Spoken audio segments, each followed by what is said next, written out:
Welcome back to my channel and today's we are going to study about haematology. आज से हम haematology के MCQs की study करने वाले हैं। अगर आपने चैनल सब्सक्राइब नहीं किया है तो आप चैनल सब्सक्राइब कर लीजिएगा। Let's start it. Primary focus of haematology. Haematology actually क्या होता है? हीमेटोलॉजी में हम स्टडी करते हैं ब्लड के बारे में, ब्लड फॉर्मिंग ऑर्गन्स के बारे में और ब्लड डिजीजेस के बारे में। ठीक है, हम ब्लड के बारे में स्टडी करते हैं हीमेटोलॉजी। ठीक है, ही मतलब क्या होता है? ब्लड होता है, और लॉजी मतलब क्या होता है? स्टडी होता है। ठीक है, जब हम ब्लड की स्टडी करते हैं, ब्लड फॉर्मिंग ऑर्गन्स, जैसे ब्लड बन रहा है, जैसे बोन मैरो है, उसकी स्टडी करते हैं। और जो ब्लड के डिजीजेस होते हैं, जैसे एनीमिया हुआ, इन सब की जब हम स्टडी करते हैं तो वो किस पे आता है? हीमेटोलॉजी में आता है। Okay, so next question is primarily equipment use for sale count. ठीक है, जो भी आरबीसीज हुआ, व्हाइट ब्लड सेल्स हुआ, प्लेटलेट है, ये सब सेल्स है, ये सब काउंट हम किस में करते हैं? ये हम काउंट करते हैं हीमोसाइटोमीटर। ठीक है, हीमोसाइटोमीटर एक ऐसा इक्विपमेंट है जिससे हम सेल को काउंट करते हैं। Okay, next question is advantage of understanding haematology. Haematology को समझना इतना जरूरी क्यों होता है? क्योंकि early detection of a blood related disorders. ठीक है, अगर हम हीमेटोलॉजी में सीवीसी लगाते हैं तो बहुत सारे जो कंडीशंस होते हैं, वो ब्लड रिलेटेड जो भी डिसऑर्डर्स होते हैं, इन्फेक्शंस होते हैं, वो हमको पता चल जाते हैं। ठीक है, अर्ली डिटेक्शन के लिए बहुत जरूरी होता है कि हम पहले अच्छे से अंडरस्टैंड कर पाए हीमेटोलॉजी सब्जेक्ट को। Next question is equipment use for determining the blood oxygen carrying capacity. ठीक है, आप सबको पता है कि जो आरबीसी होता है, आरबीसी के अंदर हीमोग्लोबिन होता है। ठीक है, हीमोग्लोबिन क्या करता है? वो उसके साथ ऑक्सीजन बाइंड होता है और हमारी पूरी बॉडी में ऑक्सीजन सर्कुलेट करता है। तो हम कैसे, ऐसा कौन सा इक्विपमेंट है जिससे हम डिटेक्ट कर पाएंगे ब्लड ऑक्सीजन कैरिंग कैपेसिटी को? उस इंस्ट्रूमेंट को बोलते हैं हीमोग्लोबिनोमीटर। ठीक है, हीमोग्लोबिनोमीटर यूज किया जाता है हीमोग्लोबिन का कितना कंसंट्रेशन है ब्लड को, उसको मेजर करने के लिए। Next question is centrifuge. Centrifuge in haematological lab use for. Centrifuge क्यों यूज करते हैं हम हीमेटोलॉजी लैब्स में? ठीक है, सेंट्रीफ्यूज आप सबने मशीन ये देखी ही होगी। ये एक ऐसी मशीन होती है जो राउंड राउंड आरपीएम पे, रोटेशन पर मिनट पे ये घूमती है, बहुत ही हाई स्पीड पे ये सर्कुलेट करती है, घूमती है। और जो भी हमने यूज किया, जैसे हीमेटोलॉजी में ब्लड है, ठीक है, तो ब्लड को ये सेपरेट कर देता है। ऊपर आ जाता है सीरम और नीचे जितने भी सेल्स है वो नीचे आ जाते हैं। ठीक है, तो सेपरेट ऑफ ब्लड कंपोनेंट। ठीक है, ब्लड कंपोनेंट को सेपरेट करने में। और जो ऊपर सीरम आ जाएगा, नीचे आपके सारे ब्लड सेल्स आ जाएंगे। तो ऊपर जो येलो कलर का सीरम आ जाएगा, अब आप उससे सारे बायोकेमिस्ट्री के या सीरोलॉजिकल टेस्ट लगा सकते हो। तो सेंट्रीफ्यूज का मेन काम क्या होता है? कि जो ब्लड है उसको सेपरेट कर सके। ठीक है, जो ब्लड के अंदर सीरम है वो उसको ऊपर सेपरेट ला देते हैं, और जो भी सुपर एंटेड में ला देते हैं, और नीचे जो सेडिमेंट रह जाते हैं वो सारे जो आरबीसी सेल्स हैं वो नीचे रह जाते हैं।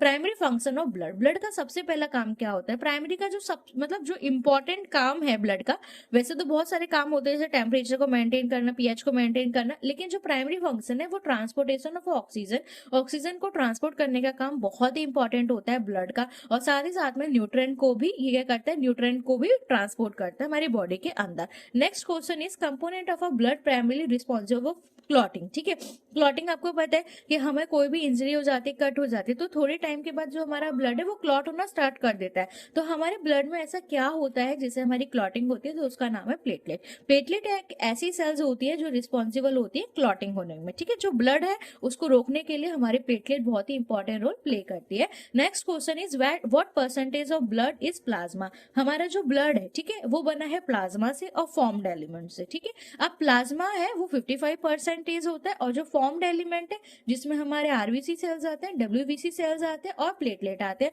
उसका कितना कंपोजिशन है? वो होते हैं 45। ठीक है, 45 होते हैं हमारे फॉर्म्ड एलिमेंट और 55 होते हैं हमारे प्लाज्मा। प्लाज्मा के अंदर प्रोटीन प्रेजेंट होते हैं। ठीक है, प्रोटीन प्रेजेंट होते हैं, और जो क्लॉटिंग फैक्टर्स होते हैं, फिब्रिनोजन होता है, वाटर प्रेजेंट होता है, ये सब किसके अंदर प्रेजेंट होता है? प्लाज्मा का। और प्लाज्मा और फॉर्म्ड एलिमेंट दोनों ही पार्ट किसके हैं?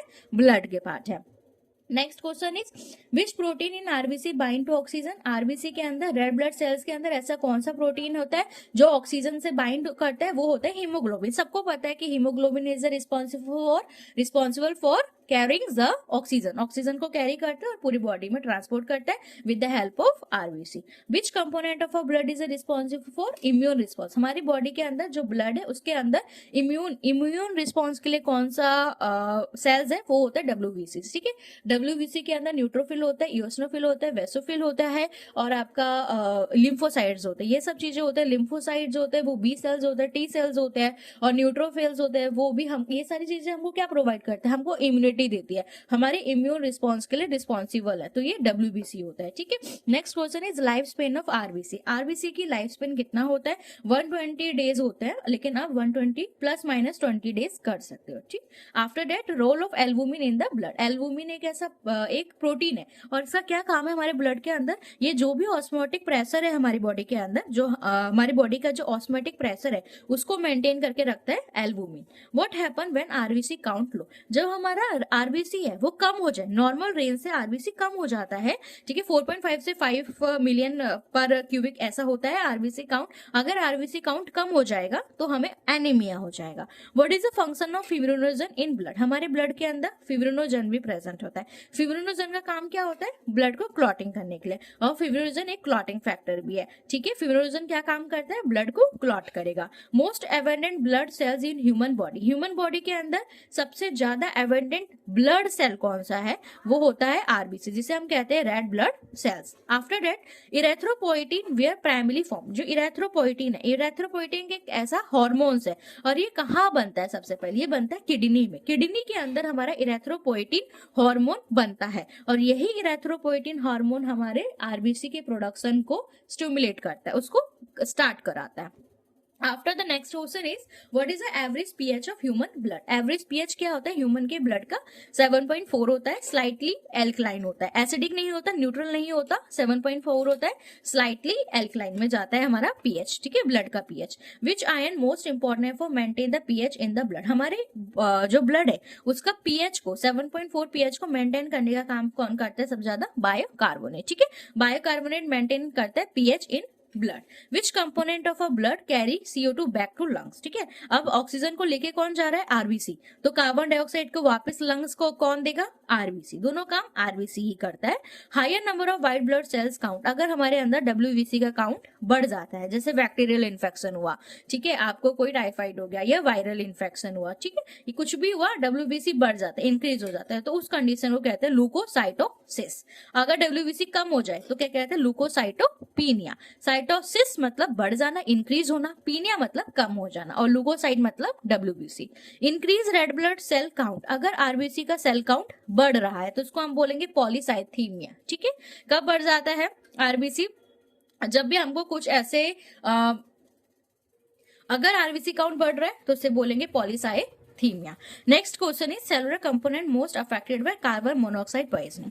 कार्बन मोनोऑक्साइड पॉइजनिंग की वजह से कौन सा ऐसा हमारा जो ब्लड सेल्स है वो सबसे ज्यादा इफेक्ट होता है? वो होता है RBC, क्योंकि RBC के साथ ही ऑक्सीजन भी बाइंड होता है और आपका कार्बन डाइऑक्साइड भी बाइंड होता है। तो जो ये कार्बन मोनोऑक्साइड है वो RBC के साथ बाइंड हो जाता है और ऑक्सीजन को ट्रांसपोर्ट नहीं होने देता।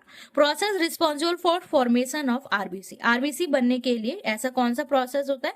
उस प्रोसेस को हम इरेथ्रोपोइसिस कहते हैं। पोइसिस मतलब प्रोसेस, सिंथेसिस। इरेथ्रोपोइसिस मतलब RBC का बनना, लुकोपोइसिस मतलब WBC का बनना, थ्रोम्बोपोइसिस मतलब क्या होता है? थ्रोम्बोपोइसिस प्लेटलेट का बनना। Okay, next question is which hormone stimulate erythropoiesis in the bone marrow. Bone marrow के अंदर आपको पता है, बोन मैरो के अंदर ही हमारा इरेथ्रोपोइसिस होता है।